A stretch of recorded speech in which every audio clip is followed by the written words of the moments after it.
Miley Cyrus, Endless Summer Vacation. I'm a little mixed on this one, to be honest. Miley's last album, Plastic Hearts, I got a fair bit of enjoyment from. I thought it was very consistent. The highlights hit.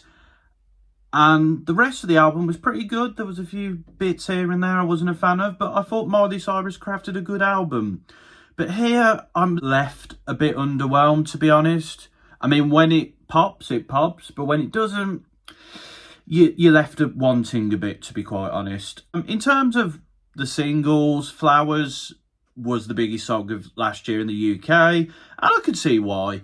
I think it's a very well-written track. It's got an oomph. Miley gives a good performance. It's catchy. It has a slight uniqueness to it within the lyricism, and I think a lot of people relate to sort of the themes brought in that track. River, I think, was quite underrated. It's a big dance pop banger. I really enjoy it. It's got a little bit of that 80s influence that is starting to fade away from the pop scene now. But I really like it. I think it's good.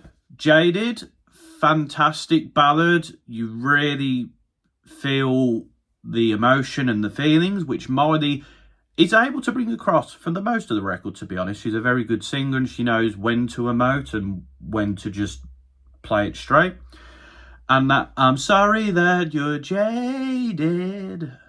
Like you feel that. You feel the emotion. What do you think with Sia is another track that I don't hear people talk about a lot, but I think Miley gives a really good performance over this very oomph instrumental.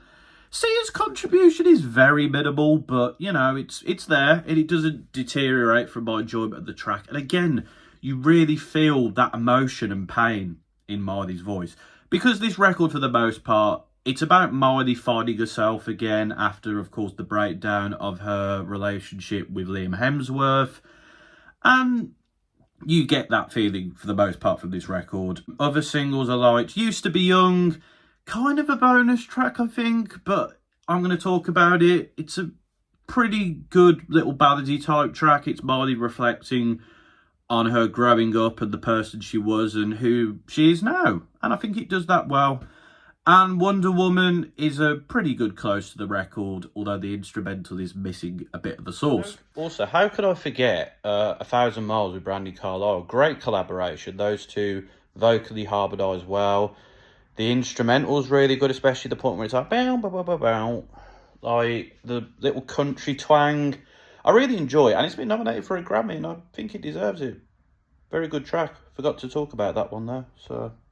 And I think that's my problem with this record. When the tracks hit, they hit, but a lot of the time, even when Miley's giving a good performance, like I knew, the instrumental lets her down. And I think this is mostly very obvious on the track Island, where Miley doesn't give an amazing performance, and I think the instrumental is something you'd expect from an Elevator. And just a lot of the instrumentals here feel very plain or just fine or bog standard. And it detracts a bit. And it's a real shame because I think with better instrumentals, this album could have been really something. I think the track Handstand as well is also a missed opportunity. I like the weird sort of out there instrumental. And Miley sounds good on the chorus. But in between that, there's either not much going on or it doesn't feel succinct. And I think that track is a bit of a lost opportunity for Miley because you can see she's experimenting a little bit, but it doesn't quite work out, to be honest, in my opinion. But overall, yeah, I'm quite mixed on this record. I think there's some really good singles here, some decent deep cuts, and yeah, it's Miley Cyrus is good here, but just the instrumentals let her down a lot of the time. I think she needs to experiment a bit with her sound, try and be a bit more out there to match her very good emotional delivery. But yeah, it's disappointing considering the good album that came before. But you know what? Miley can still sing, and hopefully she tries something a bit different next time out and we'll get a good album out of it.